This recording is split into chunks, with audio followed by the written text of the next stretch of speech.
Hello दोस्तों, स्वागत है आपका मेरे चैनल में जहाँ पर हम सीखते हैं गणित हिंदी माध्यम में।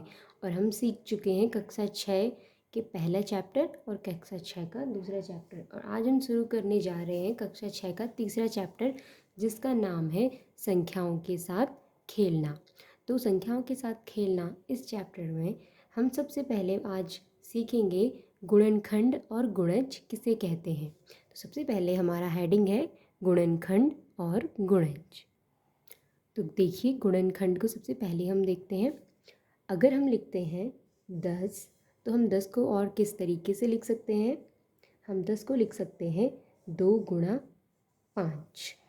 अगर हम गुणनखंड की बात कर रहे हैं तो गुणनखंड यहाँ पर हम 2 और 5 को 10 के गुणनखंड कहेंगे और 10 को हम 2 और 5 का गुणज कहेंगे। अगर हम एक आसान भाषा में समझना चाहें कि यदि हम किसी संख्या के गुणनफल की बात कर रहे हैं तो हम उन संख्याओं के बारे में बात करते हैं जिन संख्याओं के पहाड़े में वह संख्या आती है। जैसे कि यदि हम जानना चाहते हैं कि 10 के गुणनखंड कौन कौन से हैं, तो हमें पता है कि 1 के पहाड़े में तो सभी संख्याएं आती हैं, तो 10 का गुणनखंड सबसे पहला होगा 1।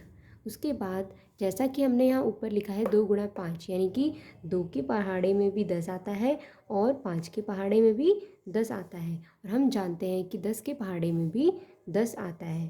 तो ये सभी संख्याएं क्या हैं? 10 के गुणनखंड हैं। ठीक है, इन संख्याओं को हम 10 के गुणनखंड कहेंगे। अब हम बात करना चाहते हैं, ये तो हो गए 10 के गुणनखंड। अब हम बात करते हैं कि गुणज क्या है। तो अगर हम 10 के गुणज की बात करेंगे तो यानी कि हम 10 की जिस भी संख्या से गुणा करते जाएंगे आगे आगे, वो उसके गुणज हमें मिलते जाएंगे। जैसे पहला गुणज होगा 10 गुणा 1, 10 गुणा 2, 10 गुणा 3, और इस तरीके से हम कई 10 के गुणज ज्ञात कर सकते हैं। तो ये हमारे हो गए गुणज। ऐसा नहीं है कि 10 तक जब हम पहाड़े लिखते हैं तो 10 तक गुणा करते हैं तो 10 तक ही गुणज होते हैं, ऐसा बिल्कुल नहीं है। हम 11 से भी 10 की गुणा कर सकते हैं, 12 से भी, और इसी तरह आगे भी। ठीक है, गुणनखंड और गुणज को अच्छे से समझने के लिए हम एक और उदाहरण ले लेते हैं। मान लीजिए कि हमारे पास एक संख्या लिखी हुई है 6। अगर हमें बताना है कि 6 के गुणज कौन कौन से हैं, तो उसके गुणज निकालने के लिए हमें क्या करना होगा? 6 गुणा 1, 6 गुणा 2, 6 गुणा 3।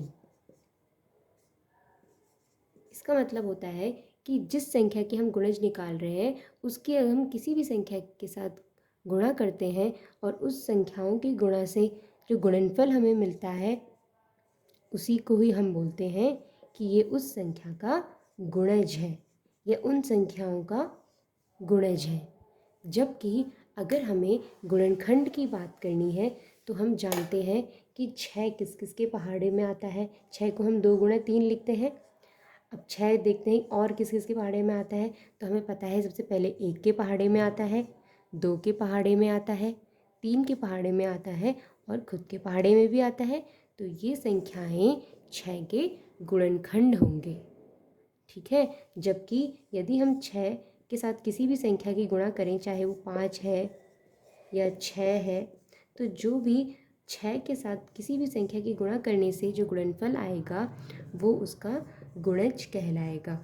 जबकि वे संख्याएं जिनकी पहाड़ी में 6 आता है, ये संख्याएं उसका गुणनखंड कहलाएंगी, गुणनखंड कहलाएंगी। ठीक है, तो गुणज और गुणनखंड मैं आशा करती हूँ आपको समझ में आई होगी। अगली वीडियो में हम देखेंगे विभाजन के नियम। तब तक के लिए पुराने चैप्टर्स को रिवाइज करते रहिए।